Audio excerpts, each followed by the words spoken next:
دستور طالع النهارده بيتكلم على حريه ممارسه الشعائر ل3 اديان، انما في 3 بليون في العالم ما يقدرش حتى يعمل له معبد صغير. يعني انا دايما قلت قريبا لو النهارده الصين قفلت لنا المساجد يا محمود، قالت لك انت انا مثلا انا عندي 1 بليون بوذي مش اقدر اعمل لي حتى معبد صغير كده اهو.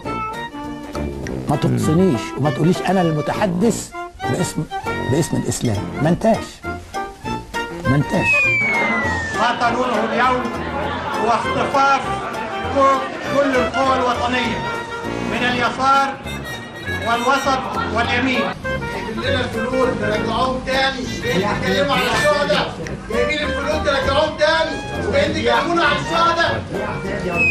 نحن إذن سوف نقف وقفة رجل واحد بعيدا عن كل تهريج، بعيدا عن كل من يقف في وجه الوحدة الوطنية. مش عاوزين محدش يزايد على التجمع حصل التجمع. الوحدة الوطنية هي الأساس.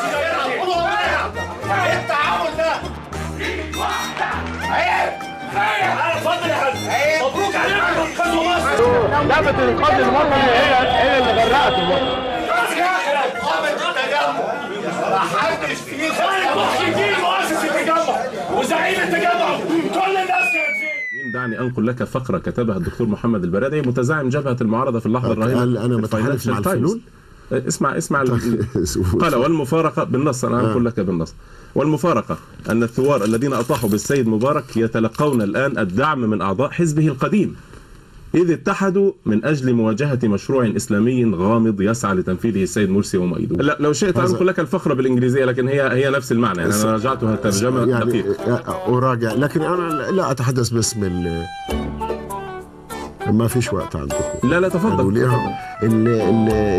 يعني لا أنا لا أتحدث باسم الدكتور البرادعي، يعني أقصد ليس دعاية الإسلاميين، لكن هذا هو الأمر الواقع في الشارع. أخي الكريم لا داعي لمثل هذه الضروب الفرعية من وجهة نظري إنها ضروب فرعية، لأن الشعب فقد ثقته فيما يطلق عليها النخبة. النخبة دي عملت له إيه في 30 سنة اللي فاتت؟ بيلف حوالين نفسه. اشتراها النظام باختصار، جزء كبير وجزء تاني ابتعد وجزء عشان يشتغل لحسابه.